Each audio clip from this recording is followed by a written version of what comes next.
hopeful as ton. I'm trying my best over here, Brodie, but still, nevertheless, I'm very excited to see the conclusion for EU's Challengers Cup #1. Again, like you talked about, Singularity were able to come up through the losers bracket. They took it in a map 5 on Miami, search and destroy over Bullfrog, and now find themselves here.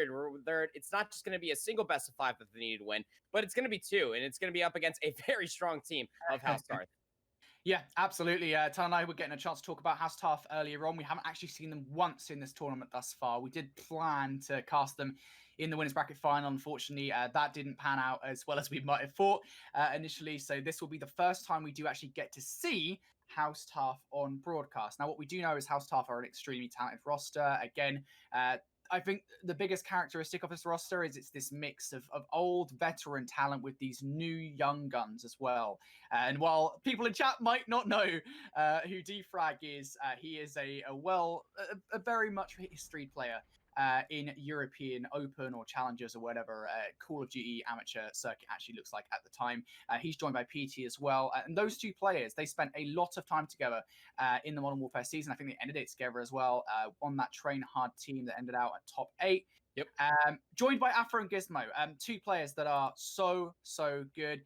Honestly, man, like I look at these two players and they are genuinely two of the most exciting players, I think, coming out of European Challengers, maybe even Challengers as a whole. Of course, anyone who watched Challengers last season will remember Afro from Team War and Gismo from Team Singularity. I think if we're to actually gauge the success of those two players, I think Afro definitely had a better time on Team War than Gismo did on Singularity. And I definitely think in the case of Gismo, we have not seen him hit his full potential yet. I have in the past. I've got the chance to cast over Gismo many times over my casting career.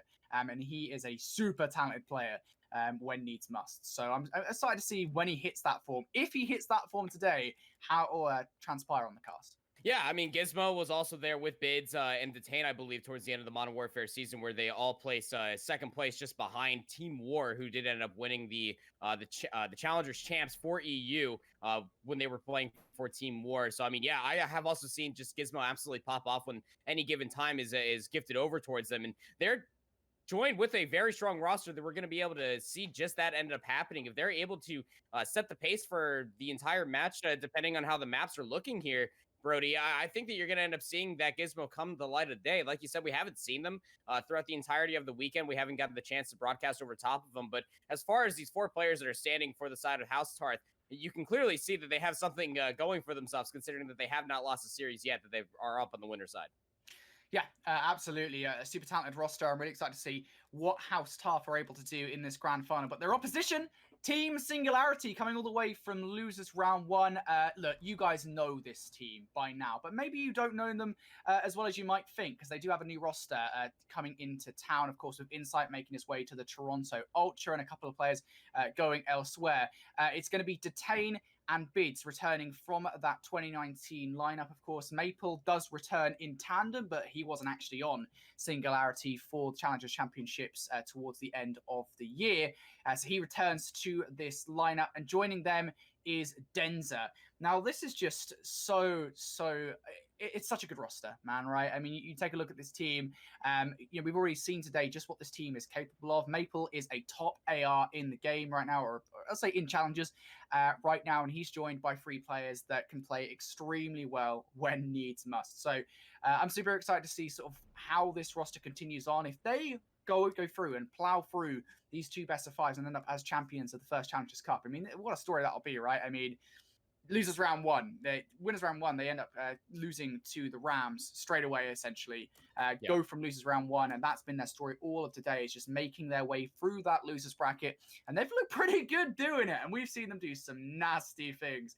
So I'm excited to see how they bring it to House Tarth. But the important thing to note here is they do need to win 2 best of 5s to make themselves the first Challengers Cup champions. Yeah, that's absolutely the case, too. And I'm glad that you started just talking about how strong this Team Singularity have truly looked throughout the entirety of the day. And even after getting knocked down to the losers bracket, they have woken up some sort of beast inside of them, too. And I have seen Maple in top form throughout the Modern Warfare season and even throughout the entirety of the day as well. This is a very gifted player, and you can never undersell just how much value Maple's able to find on the map once they start feeling themselves. Then when it comes down to Cold War, these maps comparatively to coming off the Modern Warfare season, there's a lot of inner workings for the map. There's a lot going on for these maps, apart from maybe just Crossroads Strike as a whole, but still, there's a lot of ways that people work these flanks, and you can set up very unique pinches, mostly looking at hard points for breaks and control as far as getting those zones in their favor. And Search and Destroy, of course, we won't end up seeing from the perspective of these teams, Brodie, but still, that's where maybe... Yeah, absolutely. This is going to be a real nice map. I think people would generally consider Moscow to be one of the better maps in this game. I think, generally speaking, and the fact that we're going to see 3 of them right off the bat in this series is going to be super interesting, of course. And then to close out the series, if it does go the distance, of course, if this isn't a 3-0, would be Crossroads and Miami. So that's going to be super interesting to see how those maps go.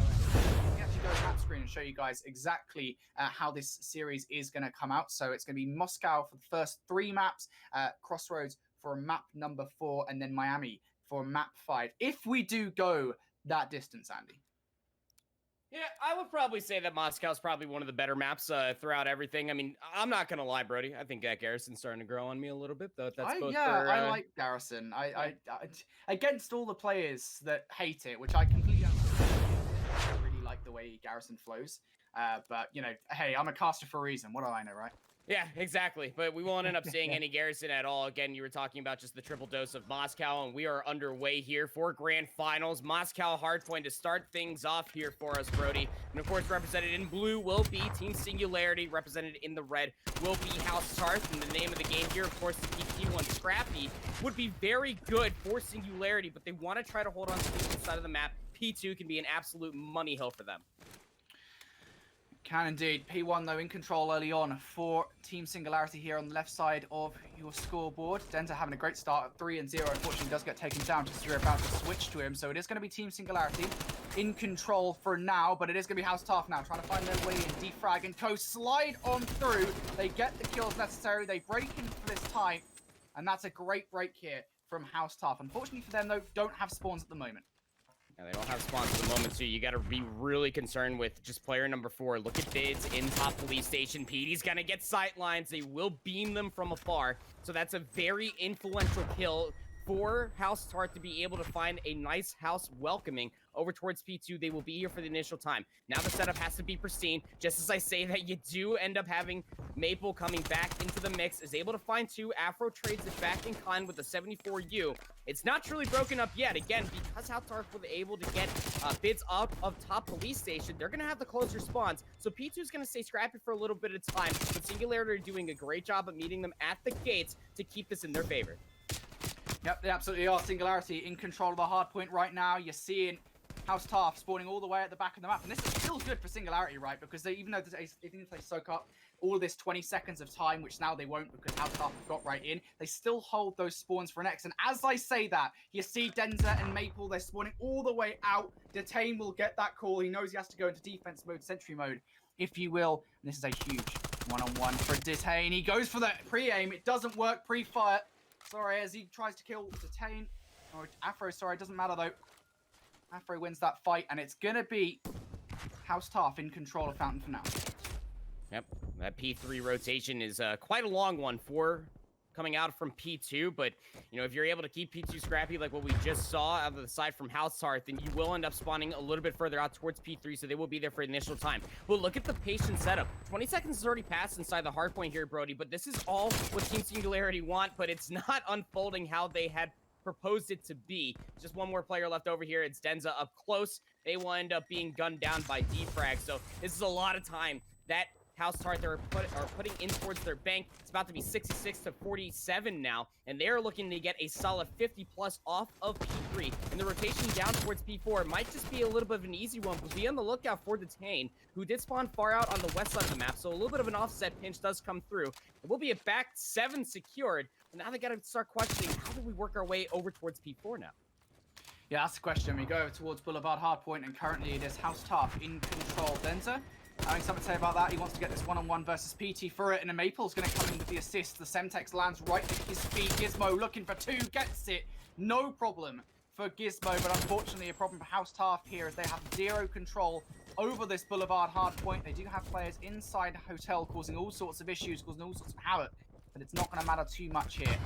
It's control now in favor for Team Singularity. Gismo still having something to say about that. Able to pick up one, not able to do it any more damage really, and it's still chaos inside this hardpoint as you're seeing now. Singularity inside here, looking for this kill against Defrag. It doesn't happen as Defrag able to pick up two, and now again House Tarth soaking up all of this time. It's a good hold from them. You're gonna have to start thinking about rotations too though if you're House Tarth, and that's exactly what they've done. You see the gunfight in this map, just won by Gismo.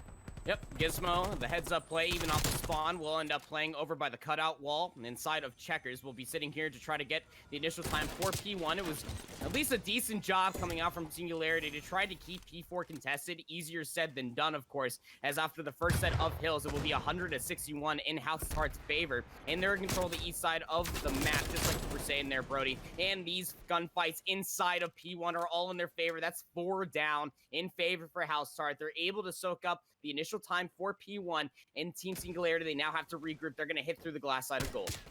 This needs to be a good hit as well. If you're a Singularity, you're already down 60 points in this game. You take a look at the positioning that House Tarth find themselves in. They not only have control of this, but they have control of the spawns for next. And there is that break that we spoke about. They storm through the hard point. Singularity, they win every single gunfight necessary. Now Detain continuing this as he gets control of the spawns. And there it is. You see it on the mini-map. Maple spawns close for that next hard point. An important move to make if you're Singularity. Yeah, that's going to end up happening, of course. The hard and heavy hit that you were just talking about came through from the glass side of gold, and they were able to cut past the 50-yard line. And just one more player was left alive inside the P2 area, and now House Tarth, they're absolutely reeling. Look at player number 4 on the minimap. That's Bidz inside top police station. They're going to have an off-screen gunfight. Gizmo's going to take them down. So now they're in a prime spot to be able to gun many targets from afar, but Maple says absolutely not. No way, as they're going to end up taking them down from that positioning. The spawns have been closer so far for House Tarth, so they can reinforce us a little bit sooner, but the gunfight's not going in their way at all. Bidz on this life is able to find 2 straight. They're going to get traded out by Afro, again, having the closest spawns for House Tarth. Like, they're going to be able to throw bodies at this point a lot sooner than Singularity are, but the biggest problem here, Brodie, is that Singularity absolutely need this time. It's a 30-point difference in between these two teams, and Singularity, just off of that last-ditch effort, are just going to give it up. They're going to set themselves up for new. They are indeed here. Singularity, they've managed to half the lead here that House Tarth had all the way down to about 30 to 40 points. So this is huge. This rotation right here, it could be the hard point where Singularity are able to find their way back into this game. They just need to hold on, as you're going to see now. House Tarth find their way through, trying to filter through this one line of sight. Maple, who has been a stalwart AR for this roster, looks to lock down this line of sight. He's already picked up 1. More kills still to come. And you can see now just House of Tarth, they're feeling a little bit hesitant to enter. At least for now, you need to have a 2-pronged approach to this hardpoint. You cannot just filter in through the 1 line of sight. No, you can't, because when you start funneling in single file line is where you're going to get absolutely gunned. But yeah, that spawn is very questionable as Afro ends up spawning in towards the west side of the map. It's actually read by Maple, as you can clearly see, just say that they're counting their players as far as who they're taking down and who they're looking for. And they're not going to be able to find a very unfortunate pinch. We're almost hoping so if you're a fan of House Tarth. But as to give it one last-ditch effort to go try to break inside P3, it is a money hill for Singularity. Not only do they take the lead, but now they're in a firm control to be able to find an easy rotation down towards this retard point. And if you're Singularity here, I think the one thing you need to do off the back of this Boulevard hardpoint is just make sure you have control of Globe and Hotel, because that was really the problem for them last time around, where House Tarth were actually able to get the majority of the time of this hill. They just kept on letting House Tarth get control of that Globe positioning. They don't have control of the front hill, therefore. And now it seems like it's happening again, actually. House Tarth are getting all the necessary gunfights, and while Bidz and Denza coming out with some resistance here, it is just a question of whether or not Singularity are actually going to be able to get control of this hardpoint. See Defrag sliding through, looking for the kill. Unfortunately, he misses the last few shots on it, so Detain wins that gunfight. And Singularity here, they're now going to start to extend their lead with 20 seconds left on the hardpoint. There's some time to work with. They can get it. And here's that position that I was talking about. Bidz on the bus. He gets a couple of kills, and that time is going Singularity's way. 27 and 15 for Bidz, 20 and 15 for Maple. You can make an argument that Denza's not exactly having the lights out hardpoint that they want to have at 9 and 20, but the rest of the team is showing up and they're knocking out of the park, especially through the back end of that second set of hills. Now in towards the third set, in the lead by 30 points here are Team Singularity, and as P4 was starting to unfold, they were able to work their way inside P1 and put themselves on the east side of the map. Just one more player left over there. It's going to be Peatie. They go down as Detain does sought them out. So now in control of the east side of the map again are Singularity. They're looking in firm control in this third set of hills so far. Oh, Singularity, they have control of this game. 40 seconds ahead right now of House Tarth. You take a look at the spawns as well. I mean, you think last rotation, it was House Tarth in control of these very spawns. Singularity managed to break in a stellar way, and they need the exact same method to work again here. House Tarth, they need to break on in. They need to make sure they take these spawns away from Team Singularity. Can they do it? That's the question. It's a split spawn from Team Singularity. You see Detain, you see Denza. They spawn out on the other side of the map. The split spawns, not good whatsoever here for that Singularity roster as House Tarth find their way in. But good play from Bidz and Maple here to sit back, make sure they don't push too deep, make sure they don't challenge something they don't need to. Afro able to get in behind, has actually picked up one. This is a dangerous period of time, but somehow Singularity still spawning out the back here. House Tarth, though, applying all the pressure in the right places. Singularity cannot get into this hard point. Yeah, I think it was Bidz that was just corner camping inside of the police station. They do a good job of anchoring the spawns. They get gifted with 2 spawns inside of that police station, so the east side is still being held by Singularity. They'll be the first team to eclipse past 200 points, and they're soaking up some time here on P2 as well. So now, if you're looking at the side of House Tarth, you got to throw maybe a body or two to try to keep this contested for a certain amount of time, but then the question comes in towards the P3 area. Player number 6 on the minimap, if you take a look at it, will be Defrag. They'll be putting themselves over there, closer towards L. They're going to be trying to set themselves up for the initial time. Players 2 and 3 on the other side for Singularity, Detain and Maple will be putting themselves in a spot where they can try to rotate on early, and that rotation is going to be a good one, but the spawns have not flipped out quite yet because 2 players for Singularity were still on the east side of the map. Unique control of library. This is so huge. Maple comes in from behind, just explodes and picks up Gismo and Peatie. Huge kills from Maple, gets another one as well. Defrag to boot. That's a brilliant break here from Singularity, almost straight away as well. And there's little response here from House Tarth. I mean, they thought they had that in the bag, but Singularity with the denial, and who but Maple to be the one serving it up on a platter, as Maple now in this library just toying with a player right in front of him. It's Gismo. Gismo does end up winning that fight. Now some congestion coming in from House Tarth, but really, that was so beautiful a moment from Singularity. It's just about 10 seconds left inside P3, and P4 rotation is about to be here. It's going to be a little bit of a race over towards the streets hardpoint. You can see players now, the blue arrows on the minimap for Singularity. They want to try to get here, but is anybody going to read that Afro is inside the office? The answer is yes. Maple and Detain, they play in and around the globe area. Some toe shots are going to come through from Maple. Good team shots are going to be able to help out, take that player down. Now the initial time is here for Singularity, but the rotation is all the cleaner from House Tarth. They are put on the back foot. A winning position so far. Team Singularity at 235 to 216. They have the closer spawns. They can reinforce them, and they are just pushing in towards the spawns of House Tarth. This could be it. 5 more seconds left on the clock for Singularity. All they need to do is just get a couple more gunfights in their favor, and I think they've done it. Nobody from House Tarth is able to get close, as once again, Singularity just break at the right moment to get enough time here, and a very close hardpoint between these two teams. But just like earlier on, Singularity, they just seem to be able to edge out when it's necessary. Yeah, absolutely the case. I mean, even through the first set of hills, House Tarth were in firm control. They were able to break inside P2 Brodie, and they were able to find themselves in a very unique position to where they were breaking more often than winning out on the rotations. But through the back end of that second set of hills, something had awoken inside Team Singularity where they were able to put themselves in the driver's seat to be able to close out a multitude of hard points and putting themselves in prime spots. Few players, specifically both Maple and Bidz, were always putting themselves in great spots to set up pinches, whether it was reading the spawns, counting the enemy players. They were always there to really flip all these hard points, all these money hills back into the favor for Team Singularity. Was a nice heads-up play for them, and they were, again, always keeping House Tarth on their back foot.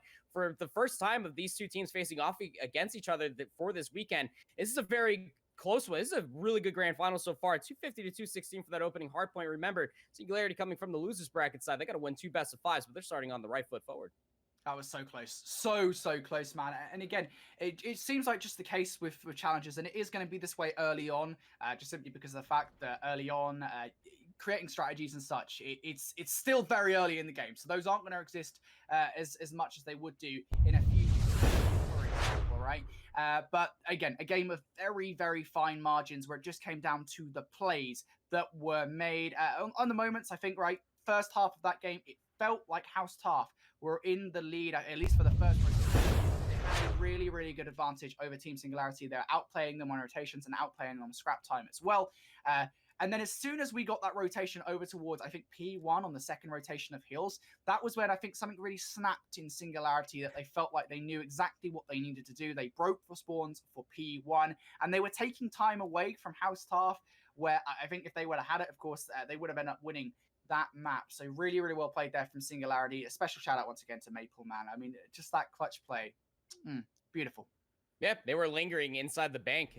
They were joined by a second player. I don't remember who it was for Team Singularity, but it was the trigger discipline from Maple. And again, that's why I highlighted this player before we even hopped inside grand finals. Given any single moment of time, Maple can absolutely snap and come to life. And because that P3 trigger discipline was showcased by Maple, that entire hard point got broken up like no other. It was a fantastic play by them. It can't go unnoticed as well. If you remember back on P2 as well, that Bidz was playing coy inside the police station, playing all the way in the back corner, whether it was intentional or not. They were able to play the squadron quite well indeed, to where they were able to get 2 spawns in the favor for Team Singularity to then break P2 again. That P2 on the third set of Hills, Brodie, it went back and forth. I think it flipped maybe 3 times, just again off of Bidz heads up play, just to showcase their discipline of playing inside the police station to get the spawns back in the favor for Singularity. It was beautiful. Yeah, just a few 50-50s, I think, really the difference maker between those two teams, and of course stand-up performances on both sides. So very well played there from Singularity. They end up with a 1-0 map count in their favor after that one, but the road is still very long ahead of them. The fact of the matter is they've got to win 2 best of 5s coming from the losers bracket here in the first Challengers Cup in Europe. So still at least a few more maps to go between these two teams. So we'll see how it goes. I just want to take a moment to address everyone in the chat. I just want to say thank you to everyone tuning in. We've got 832 viewers at the moment, and I think I just, the support for Challengers is insane. So thank you to everyone who's tuning in and just supporting via the chat. It feels really great to be able to bring you Challengers content, and hopefully this is not the last time we do this. So I know that we are planning to do this again for the second Challengers Cup next week, although I might be misspeaking when I say that, hopefully anyway. But thank you is the bottom line of it. It's really great to see the support for Challengers, and hopefully this continues throughout the year when we have those official Challengers broadcasts at some point.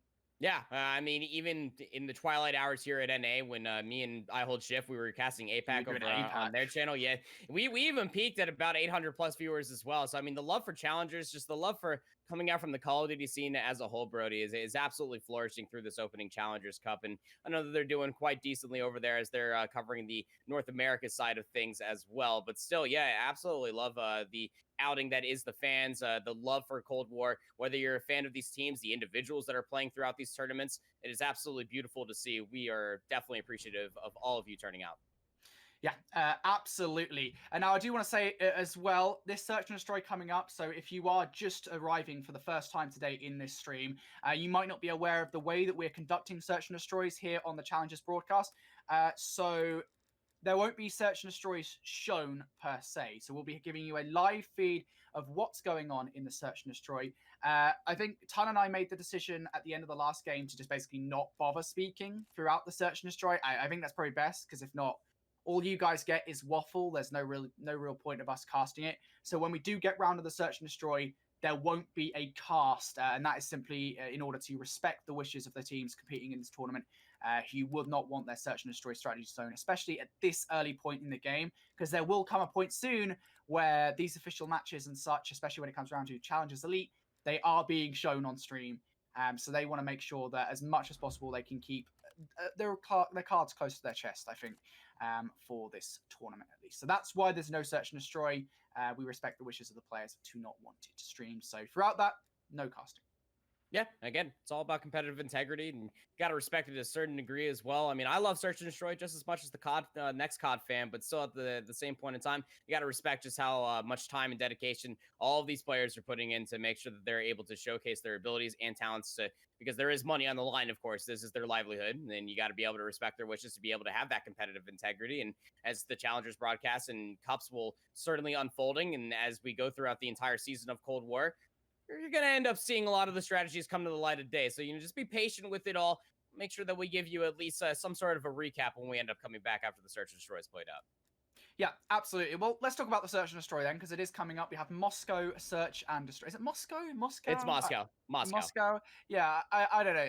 I'm going to get trashed for saying things the wrong way. Apparently, I was calling Weeman earlier on, so there was that. But that being said, Moscow Search and Destroy, let's talk about it for a moment. This is a very one-sided S&D, and that's not to say about offense or defense. That's to say about A versus B bomb sites. Yeah. That B bomb site is so deep into the defensive spawn that it's literally pointless trying to go for it straight away. 90% of the pushes will be towards it. It kind of feels like a little bit of an early Arklov peak in a way, where it's so one-sided that you're not going to see pushes to any other bomb site. Yeah, again, you're just not naturally going to push through the glass side of gold and try to look for bottom checkers control. You got the top of escalators to be concerned with, not to mention all of the street side. I mean, I have seen a decent amount of successful pushes just off the rip, just going straight towards the streets and trying to find that opening pick towards globe, because if you're able to take that player that is inside the house site, that BS&D site, then you can find a nice little easy opening, and you can find yourself in quite the powerful positions if you can get a player that can somehow work their way all the way over towards top police station to find the rotation from players coming back from A. But it's got to be decisive, and it's got to be pretty quickly executed once you're at about the 45-second margin. But yeah, A site is definitely the favored one. Even after we move the bomb sites a little bit further from where they started out here on Moscow, Brodie, it is one of those things that A site is definitely the more favored side of things, because you can get a little bit more explosive both on offense and defense. Over by the stairs divot and the escalators, respectively. Yeah, absolutely. Well, folks, we're going to shut ourselves up for this Search and Destroy and let you guys enjoy the scoreline, as it were, in the KDs in this Search and Destroy.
I'm muted still. I don't know why I'm muted still. Well, actually, I do know why I'm muted, but still.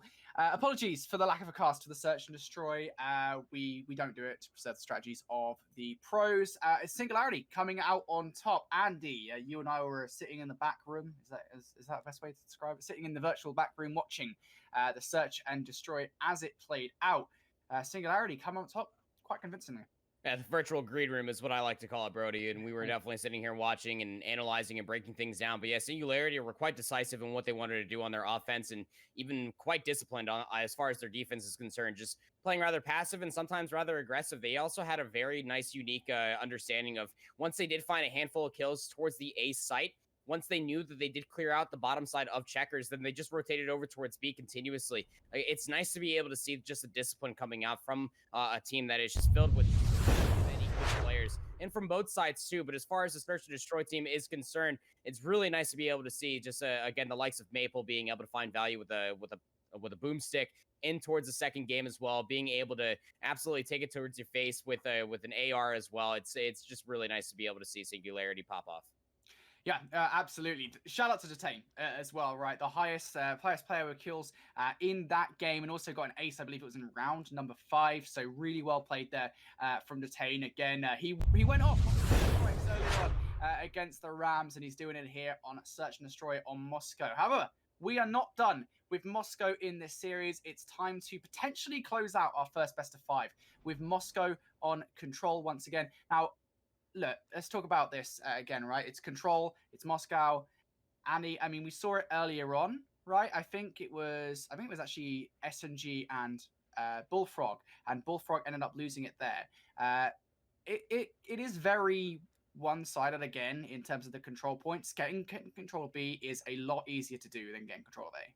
Yeah, and again, pros are even scratching their head as far as how to be offensive when it comes down to Moscow control as a whole. I've only really been able to see maybe a handful of rounds taken from the offensive side, and most of that ends up mostly coming down to just the respawns. But the one time, or I should probably not just say the one time, the handful of times that I have seen offensive rounds being taken just from zone control alone is when you do take the B zone quite early on. And once you do take that B zone early, then you have to somehow set up a pinch. 2 players have to end up hitting either from top escalators or from the center of the map on the glass side of gold. The next 2 players then have to work your way through the bank.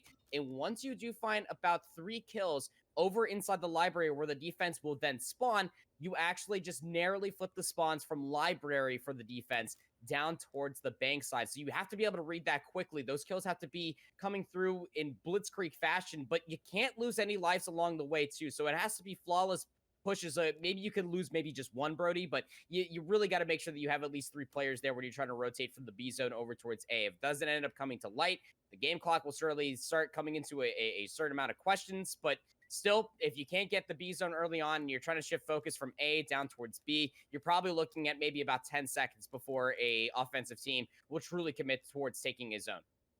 Yeah, one thing I will say is, and I don't know if this is an anomaly to that prior series that we just saw between Singularity and Bullfrog, but this map doesn't seem like it's entirely impossible to take an offensive control push. Now, this has been, we kind of discussed it to death earlier on, Ton and I, when we were talking about control before we got into it between Singularity and Bullfrog. But, there is this sort of this idea at the moment that control, I mean, it's less of an idea, and I think more people just know it's true, that it is much, much harder right now on control to play on the offensive side than it is to play on defense. That for a variety of reasons, I think the biggest one probably is the fact that we're in 4 versus 4, and therefore you've got less bodies to just assault the hill with.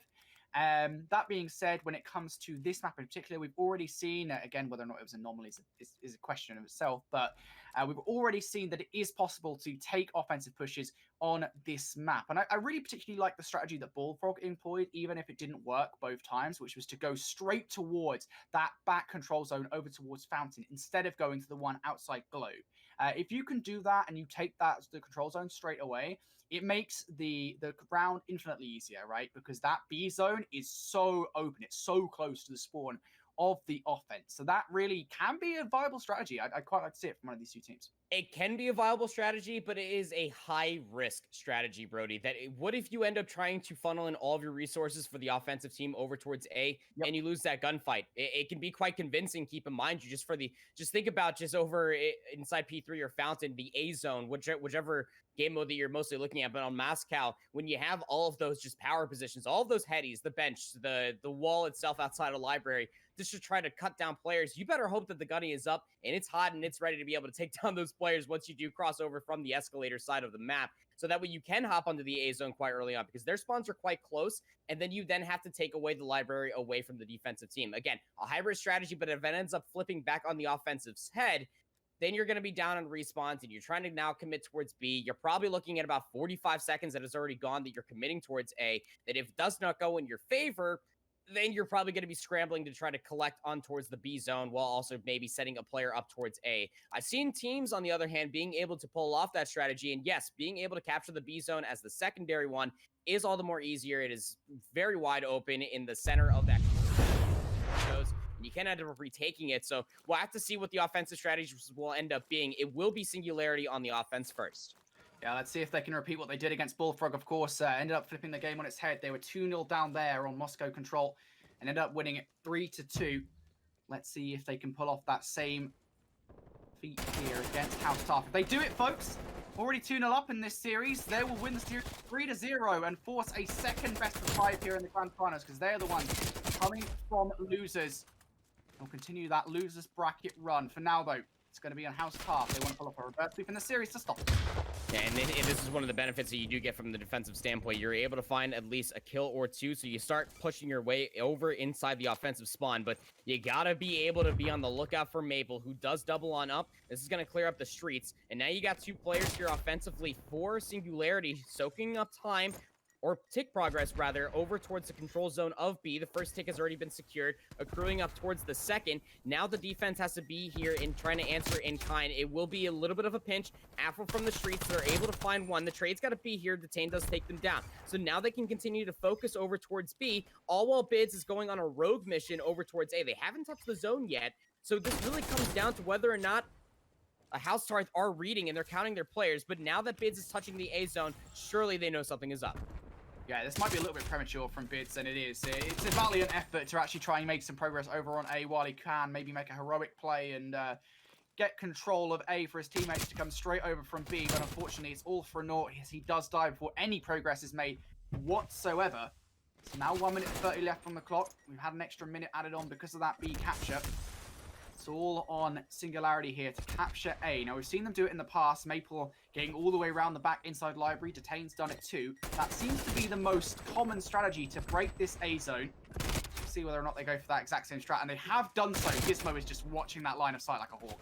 Yeah, it was really going to end up coming down to just how well the spread is defensively. You got player number 5. That's going to be Gismo. That is looking down towards the bank. They knew that that was about to be a win condition. If they ended up losing that entirety of the west side of the map, that they were going to be on the cusp of losing the spawn side. Now respawns not about to be in a question at all. It's just a 3 respawn advantage actually for the offensive team, and now they're setting up for a nice little spread to be able to try to work this pinch yet again. Denza's going to be that player on the heads up play. We'll find Gismo looking towards the janitorial closet, and now the pinch is starting to come on through. 3 kills in a row now for the side of Singularity. They do lose 2 to Defrag, but this is exactly what I was talking about earlier, Brodie. But you got to get a player inside library. You're going to give up this tower position. This is going to come down to a heads-up gunfight, and well, Maple's not going to be able to win it. So just as the re-entry does end up coming through, not even a single tick of progress has been gained over towards A. That may be the case. You take a look at the lives, though. It's Singularity in control right now. 9 respawns remaining versus the 5 of this side, this House Tarth team. Of course, the problem is 25 seconds left on the clock. If they manage to wipe Singularity away, this will cause a major problem for the Singularity roster. That's all they need to do here, is just come together for one final push in this one. Detain, though, makes his move forward. There's the kill. Maple gets one on the kill feed as well. So now just 1 respawn remaining here for House Tarth, and they have 0 control at this point. But maybe this is it. There it is. They get the 3 kills. They wipe Singularity away. And despite having 1 respawn remaining, they get Singularity out of the hill. That's huge. 12 seconds left, so Singularity got to stop the clock. You can see that they're playing for the kills. Just a total of 5 players remaining for the side of House Tarth. They're playing for the time, while Singularity are playing for the kills. There's Detain, able to take down Peatie. So no respawns now remaining for the side of House Tarth. They got to be able to make these lives count. Afro will go down. They will not respawn.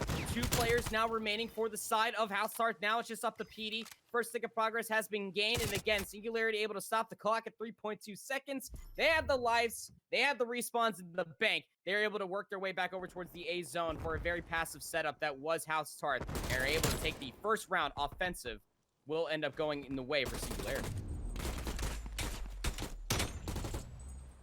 Well. Singularity coming out swinging here. They take that first offensive round. They storm through the B control zone. And then they're able to get A. So not a good start here. Not a good footing to get started from if you're a House Tarth. Now they need to do the same thing on offense. Let's see how they handle it. Going to be looking for a little bit of a split push. You have 2 players working their way towards B, but 2 players are upward through the shops. Going to be looking to push over towards top escalators. Bidz will be the player here defensively, of course, for Singularity. They're going to be looking to read this. Goes for an aggressive challenge.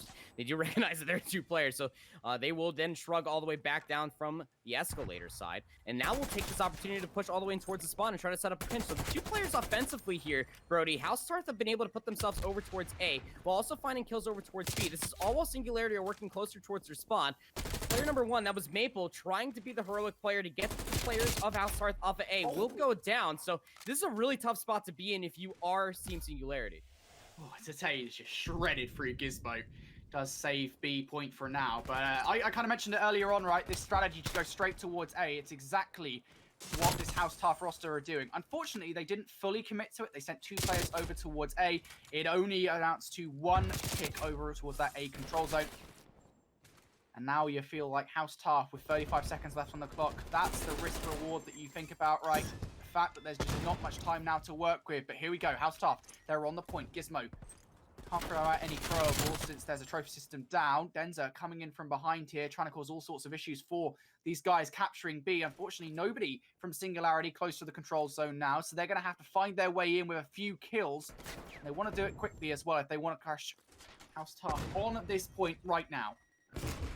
Respawns are even across the board between these 2 teams, and player number 4 of Detain at 11 and 8 is now setting up a little bit of a pinch play. They have the heads-up play to try to turn around, but it's Peatie with the 19-11 that will take them down. So although the rest of the players for Singularity were able to work their way towards B, you still got 2 players inside of gold that are going to be looking for the pinch. Nice kills coming through from Maple. It's just 1 more player over here will be Afro. 20 seconds left on the clock, and it's got to be halted here. Somebody's got to be able to touch in time here, and the kills are going to be good as Afro does get traded out. There's still a player lingering here. It's going to be Gismo on top of the B zone. Will now have the reinforcements they need.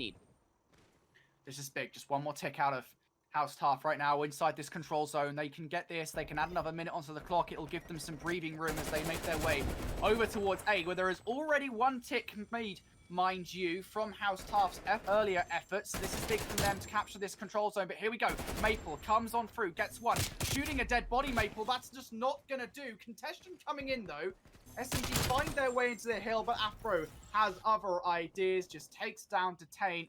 And another minute added to the clock, folks.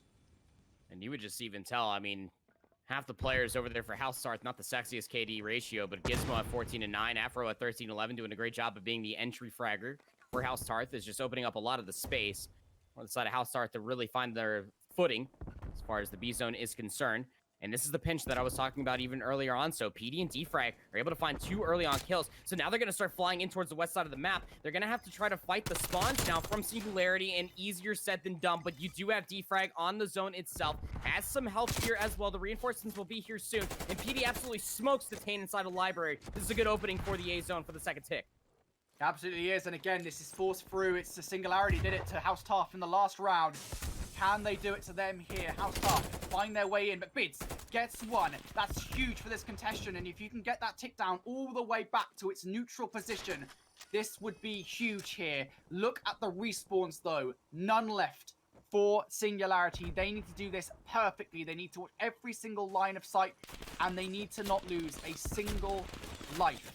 Denza back in here, going up and down. It doesn't work. Defrag picks up 2. Maple has to go huge with Bidz here. There's the first 2 kills. 17 seconds, but contestant coming in. You see 4 respawns here.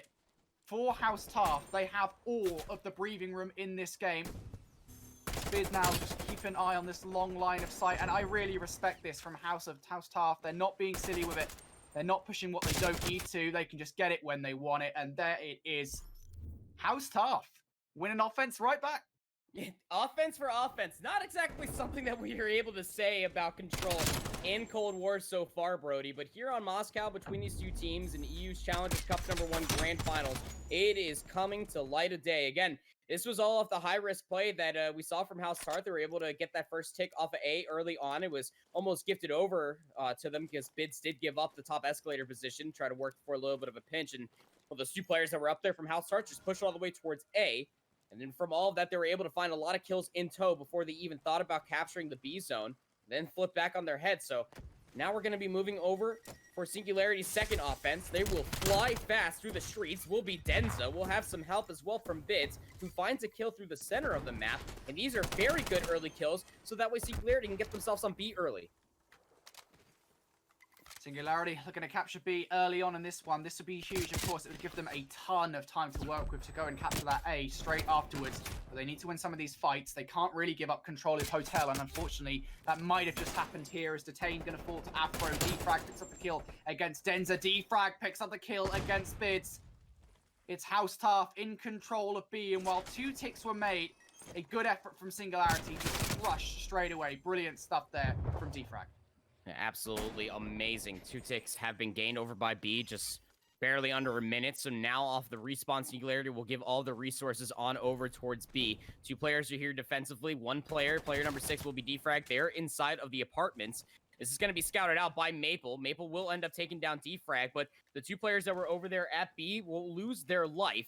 So now you're going to try to work your way over towards B just so that we can get this last tick of progress, but nobody read Afro inside of the house. They will end up finding that kill. 1 player still over here offensively will be Denza. This is all while Bidz work their way through the top side of the map, Brodie, to start trying to split the resources over by A, and you also got Detain down over in the bank. So now the spawn trap might end up coming through. This is a lot of trust for the players that are still respawning on the east side of the map to try to capture this last tick of progress needed over at B. It will come through, and now Singularity are in the driver's seat entirely to take this offensive round. And this is exactly what Bidz was trying to do. That last offensive round, yes, it worked out in the end, but this was the maneuver that he was trying to pull off previously. Go over towards A, get some early progress in, get control so a seamless transition can be made for the rest of the squad, but Bidz is making it work anyway. Wow. Picks up 2 with the Krig 6. And now this Singularity roster just making progress on A. I don't even know if House Tarth are going to stop this before they can even get it. Beautiful from Singularity. They couldn't execute that play properly in the first round, but they do it perfectly in round number 3. They had a minute 36 left on the clock there, bro. Minute 36. And typically you'll always end up seeing the offensive rounds being taken on over when there's just about like maybe 10, 12 seconds left, always in a last-ditch effort. But that was just so beautifully executed from Singularity. Again, that was a lot of trust. Bidz had put themselves over by the A zone, was then joined in by Bidz over inside the bank. That turned into a spawn camp, but again, the trust for the last 2 players to be able to win the fights in the middle of the map to get that last tick of progress over by B. Singularity are firing off on all cylinders. 19 and 14 for Bidz. Maple's at 19 and 16. 17 and 16 for Denza, and 16 and 15 for Detain. Positive across the board. Now you're hoping to win another offensive round here if you are House Tarth to keep yourself alive in this first best of 5. If Singularity closes out, Brodie, we're going to have another best of 5 series. Yeah, absolutely. Singularity, they have come out in this series just swinging. They're now 2-0 up in this one. 2-1 up in the control. It's looking pretty good if you're a Singularity fan in the chat, and I absolutely know there are a ton of them here showing their support for the Singularity boys. But House Tarth do not want to let that happen. They can still win this control. Just 2 more rounds. They've done it on offense before. They just need to do it again here. But I don't think they've dealt with this much aggression from Singularity before. Singularity are very far pushed up. They've got players inside the little room. They've got players pushed up all the way into Laundry. And this is the kind of setup that you want to see if you're Singularity. They're doing a very good job at the moment of applying the pressure that really I feel House Tarth are dealing with. And as I say that, Afro comes flying through the window, picks up 2, but a very quick response from Singularity. 19 objective points for Afro. It does not go unnoticed for me. Again, they're at 20 and 22, but being the entry fragger with the 74U for House Tarth has been monumental. We're now down to 13 seconds on the other hand, so all that gas is about to be just put to waste. So far, they're trying to fly through the house to be able to touch the B zone. They're trying to stop the clock, but Denza has top globe control, and now you have Singularity pushing in towards the spawn. They are spawning so far out in police station, they won't be able to make their way towards the B zone to stop the clock. 3-1 will be the scoreline in 2 rounds of sequence, winning 2 offenses and then winning the last defensive round. Beautifully played from Team Singularity. Well, bracket reset, right, folks? That's Here what we are. See, Singularity. They are a second best of 5. Very well played from them in that control. Felt like a little bit of an anticlimactic finish, I won't lie. Very, very well played on the defense, to be honest. They just kept on shutting down House Tarth. But those offenses, man, just clinical, really from both sides. Apart from that round number 4 there from House Tarth, you know, I've really got to give it to them. They played very, very well in that round number 2. Fortunately, not enough. Singularity just played a little bit better, and we're going to see a bracket reset, folks. A second best of 5 is on its way. We'll take a moment to just talk about the series in perspective for a moment before we send it to a break to get prepared for the second best of 5. Singularity, Andy, what do you think so far? I mean, again, before even hopping in towards grand finals, I haven't been gifted the chance to really go back and watch a lot of the VODs that you and Ton have been able to cast on over. But as far as Singularity is concerned, this is exactly what I was talking about. Coming even off the Modern Warfare season, given any moment of time, Maple, Bidz, they will pop off. You give them the space and you give them the little bit of gas that they need, they will fly into your face, and they're able to find a lot of kills, being able to turn their life 1 to 3. I'm not just talking about respawns, but also through that search and destroy that you didn't end up seeing. The decisive decision-making that is coming out from Singularity in this grand finals is bar none just near perfect, and it is fantastic to see, even coming from the losers bracket side. Obviously, just good enough so that way they can get the bracket reset. So yeah, I'm very excited to end up seeing how this concludes. Yeah, absolutely. Great plays from Singularity. They're able to reset the bracket. They send it to a second best of 5, and that means this next series is going to decide it. He will become our first Challengers Cup champions of the season. I'm so excited, man. We're going to take it to a quick break, though. Everyone in the stream, make sure you share this stream on Twitter. We want to try and hit 1,000 viewers if we can to show that there is support for Challengers this year. It's been incredible to see everyone in the stream and everyone in the chat talking about Singularity versus House Tarth and all the series prior to that as well. So thank you to all the support. Share the stream if you can so we can hit a higher viewership number if possible. For now, though, folks, we're going to take it to a quick break. When we return, we'll have the final series of the first Challengers Cup in Europe right after this.